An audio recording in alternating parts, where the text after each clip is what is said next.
Israeli air force के fighter jet ने Iran में घुसकर हमला किया, जिसे कई चरणों में अंजाम दिया गया। तेहरान में रहने वालों की रात धमाकों की गूंज के बीच बीती। इजरायल के हमले की तीव्रता का अंदाजा इस बात से लगाया जा सकता है कि इसमें 100 से अधिक विमानों का इस्तेमाल किया गया। इसमें इजरायली वायुसेना का F-35 आदिर भी शामिल था, जो देश की रक्षा प्रणाली का एक महत्वपूर्ण हिस्सा माना जाता है। यह एक ऐसा हथियार है जिसका कोई मुकाबला नहीं है। इजरायल की खास आवश्यकताओं के अनुसार बनाए गए इस विमान ने इजरायली सेना को एक महत्वपूर्ण लाभ प्रदान किया है। 2018 में सेवा में आने के बाद F-35 आदिर ने लगातार अपनी क्षमताओं को साबित किया है।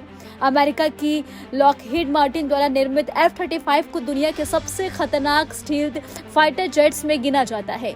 यह 5वीं पीढ़ी का विमान निगरानी, इलेक्ट्रॉनिक युद्ध और खुफिया जानकारी इकट्ठा करने जैसे विभिन्न कार्यों के लिए डिजाइन किया गया है।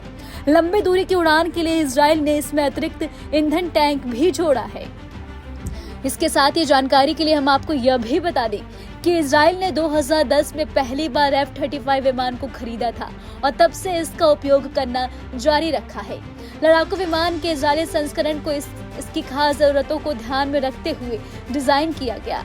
लॉकहीड मार्टिन का F-35 पहले से ही शक्तिशाली है, लेकिन इजरायल के लिए इसमें किया गया अपग्रेड इसे और खतरनाक बनाता है। यह अमेरिकी के मूल F-35 से भी घातक बन जाता है। यह स्टील्थ फाइटर दुश्मन की रडार से भी बच सकता है। इजरायल का आदिर माइटी 1 एक स्वदेशी इलेक्ट्रॉनिक युद्ध प्रणाली EBS से तैयार है। इसमें घरेलू रूप से निर्मित काउंटर शमिस और सेंसर, हेलमेट माउंटेड डिस्प्ले और डेटा इकट्ठा करने की क्षमताओं में लैस किया गया है। साल 2018 में पहली बार F-35 को इजरायली वायुसेना में तैनाती दी गई थी। इजरायल ने 2018 में सीरिया में ईरानी सैन्य ढांचों को निशाना बनाकर किए गए हमलों में F-35 को शामिल किया और इस तरह यह आक्रामक मशीनों में शामिल करने वाला पहला ऑपरेटर बन गया।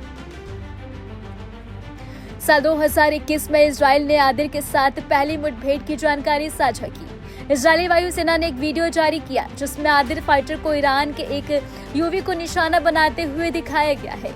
ये F-35 का पहला मामला था जब उसने हवाई किसी खतरे को नष्ट किया। माना जाता है कि निशाना बनाया गया ड्रोन ईरानी शहीद 197 था, जो इजरायली हवाई क्षेत्र से काफी दूर उड़ रहा था। साथ ही जानकारी के लिए हम आपको यह भी बताते चलें कि इस साल जुलाई में इजरायल ने तेल अवीव पर हुए मिसाइल हमलों के जवाब में यमन में हुतियों के खिलाफ एक अभियान शुरू किया। इस अभियान में हुती नियंत्रित बंदरगाह शहर हुरददाह को लक्ष्य बनाया गया। उन्नत F-35 आदिर जेट ने इस ऑपरेशन का नेतृत्व किया, जिसने विश्लेषणों को ध्यान आकर्षित किया क्योंकि इजरायल के 1700 किलोमीटर दूर किया गया था। ये यमन में इजरायल का पहला सीधा हमला भी था। फिलहाल इस खबर में अभी के लिए इतना ही। आपको हमारा वीडियो कैसा लगा हमें कमेंट करके आप जरूर बताएं और हमारे चैनल को सब्सक्राइब करना ना भूलें।